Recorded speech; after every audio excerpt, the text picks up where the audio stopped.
Halo semuanya, balik lagi di PFET. Jadi hari ini gue mau ngasih tahu ke teman-teman, kenapa sih kita di carnivore diet ini ya, kita nggak boleh makan sayuran. Atau simpelnya kenapa sih kita makannya daging doang gitu. Emang kenapa kalau makan sayur, ya kan?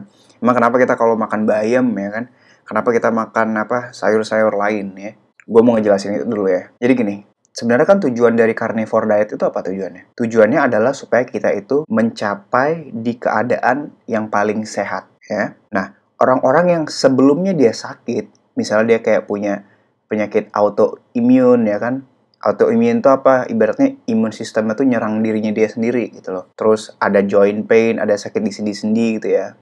Banyak deh, ada penyakit banyak deh. Cuman kita bingung nih, apa yang nyebabin itu sebenarnya? Nah, kebanyakan orang-orang semuanya melakukan carnivore diet supaya apa? Supaya hilang tuh semuanya. Jadi ada yang autoimunnya sembuh, obesitasnya sembuh, jadi kurus gitu ya, jadi bagus badannya, terus sendi-sendinya yang awalnya kayak sakit punggung, sakit pinggang, sakit semua segala macam akhirnya sembuh ya kan. Jadi carnivore diet itu adalah diet dimana kita membuat kita sehat. Nah, kenapa kita nggak usah makan sayur atau tumbuh-tumbuhan ya kan?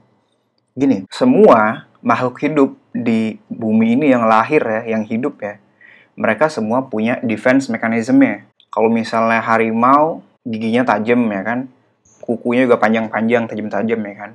Kalau kita punya otak kita ya kita pinter, kita bikin kayak bikin tombak zaman dulu ya. Kalau sekarang kita bikin senjata api ya.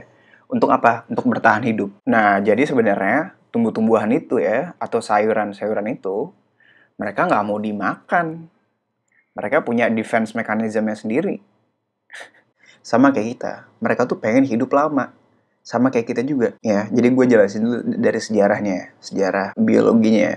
Nah, jadi sebelum ada mamalia ya, sebelum ada primata kayak kita gini ya, tumbuhan itu udah tumbuh duluan. Maksudnya tumbuhan itu udah berevolusi ya, punya defense mechanism atau cara untuk bertahan hidupnya dengan apa? Dengan ngasih racun ke mana? Ke insects, ke serangga ya. Jadi setiap serangga yang mau makan tumbuhan itu, mereka tumbuhan tuh udah punya defense mechanism-nya sendiri. Jadi apa aja nih? Ada yang physical, kayak kaktus kan misalnya tajam-tajam tuh kan. Terus kalau ada juga yang chemical. Nah, yang chemical ini yang bahaya buat kita. Oke? Kenapa bahaya buat kita? Pertama, jadi di biologi itu ada namanya biosimilarity ya. Ada dua nih, gue ambil dari kata-katanya si George M. Diggs, PhD ya. Jadi pertama kita punya yang namanya bioindividuality. Jadi setiap orang beda-beda, umurnya lah, terus immune systemnya lah, tergantung dari beda-beda lah tiap orang ya kan. Genetiknya lah. Nah, yang kedua ada namanya biosimilarity. Biosimilarity itu apa? Di setiap sel kita itu ya sama kayak sel-sel di serangga. Jadi sebenarnya tumbuhan itu tidak ingin menyerang manusia. Dia simply pengen hidup lama ya. Terus dia bikin defense mechanism-nya dengan cara ngasih toxins kalau dimakan. Supaya serangga nggak makan mereka lagi. Nah gitu caranya. Tapi karena kita makan lagi, akhirnya kita juga kena racun tuh. Sedikit demi sedikit gitu. Akhirnya lu sakit. Hari ini gue mau ngebahas 3 aja ya. 3 anti-nutrients ya. Atau 3 molekul di tumbuhan ini ya. Atau di sayuran ini yang ngebikin kita sakit. Jadi yang pertama ya, ada namanya lectin. Lectin itu apa? Lectin itu adalah protein yang ada di tumbuhan tersebut. Sama kayak misalnya putih telur tuh. Kan ada namanya avidin. Nah itu protein juga di putih telur. Itu yang ngikat nutrisi di putih telur. Tapi kalau di tumbuhan, ada namanya lectin. Lectin itu adalah protein di tumbuhan tersebut. Ketika kalau kita makan sama manusia makan gitu ya, dia akan ngikat mineral sama nutrisi lain, oke? Jadi ketika lu makan itu, dia akan ngikat nutrisinya atau minerals di badan kita. Sehingga kita jadi sakit, atau kita pegel-pegel, kita pusing dan lain-lain gitu loh. Jadi kita kekurangan nutrisi karena kita makan sayur tersebut. Nah, yang kedua, ada namanya oxalates. Jadi oxalates itu adalah molekul juga, tapi bukan dalam bentuk protein ya. Jadi molekul di tumbuhan, dia itu ngebikin kita punya batu ginjal atau kidney stones ya. Jadi oxalates itu ketika kita makan ya, tumbuhan yang mengandung oxalates yang tinggi, oxalatesnya tuh ngikat minerals ya, ngikat kalsium ya. Nanti kalsiumnya tuh jadi batu ginjal, oke? Yang ketiga ada namanya phytates. Phytates itu apa? Sama, molekul juga sama kayak oxalates. Dia juga ngikat nutrisi, ngikat minerals di badan kita. Kayak zinc, kayak iron, kayak banyak deh. Jadi contohnya apa aja nih makanan-makanan ini ya? Jadi contohnya apa nih? Makanan-makanan yang ngandung lectin yang banyak. Jadi contohnya misalnya nasi ya. Nasi. mau nasi merah, siapalah. Maksudnya intinya grains lah, grain products lah ya. Kayak misalnya roti ya, itu juga ngandung gluten. Gluten itu yang ngebikin perut kita tuh ibaratnya bolong lah ya. Maksudnya ususnya, pencernaan kita bolong. Jadi yang seharusnya nutrisinya tuh kemana, tapi malah gara-gara gluten ini jadi bolong ususnya. Maksudnya kelik, makanya ada namanya istilah leaky gut.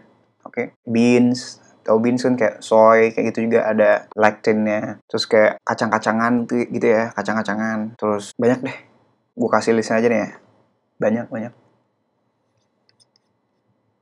Nah, apa aja nih yang makanan yang high oxalate ya? Gue kasih tau juga. Kayak misalnya nih, gue kasih tau nih apa aja nih ya.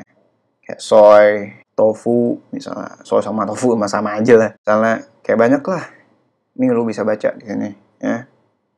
Itu tinggi oxalate-nya. Itu bahaya buat manusia kalau lu makan secara terus-menerus dan dalam porsi yang banyak. Pencernaan kita tuh bukan pencernaan herbivora ya. Jadi kalau sapi, itu dia bisa memproses ini semua, oke? Tapi kalau homo sapiens, kita ya manusia ya nggak bisa. Karena pencernaan kita beda. Sehingga apa? Sehingga kita sakit karena kita makan ini, sayuran ini, gitu. Jadi apakah kita harus menghindari sayuran-sayuran yang mengandung lectin, oxalates, atau phytates gitu ya? Apakah kita harus menghindari ini? Saran gue pribadi, kita harus hindari. Kalau lu pengen mencapai level kesehatan tertentu lah, misalnya lu mau bener-bener sehat banget gitu, ya lu hindarin. Apalagi terutama di carnivore diet gitu ya. Kalau lu mau makan itu, bisa aja. Caranya apa? Kita menetralisir toksik itu, toksinsnya. Caranya adalah dengan kita memasak itu, dipanasin. Tapi itu nggak 100% hilang. Racunnya tuh nggak 100% hilang. Oke? Jadi tuh saran gue nggak usah. Mendingan kita makan daging aja. Jadi gitu. Daripada lu makan sayur, tumbuhan, lu buang-buang duit ya. Terus nutrisi lu di badan lu tuh diikat semua di pencernaan lu. Nutrisinya, mineralsnya segala macam. Sehingga lu nggak dapat nutrisi itu. Ya jadi buat apa lu makan kayak gitu? Jadi itu alasan kenapa carnivore diet nggak makan sayuran. Pertama karena plant toxicity ya, racun di tumbuhan itu. Kedua adalah karena kita menghindari dari karbohidrat tadi. Tapi karbohidrat plant mah dikit.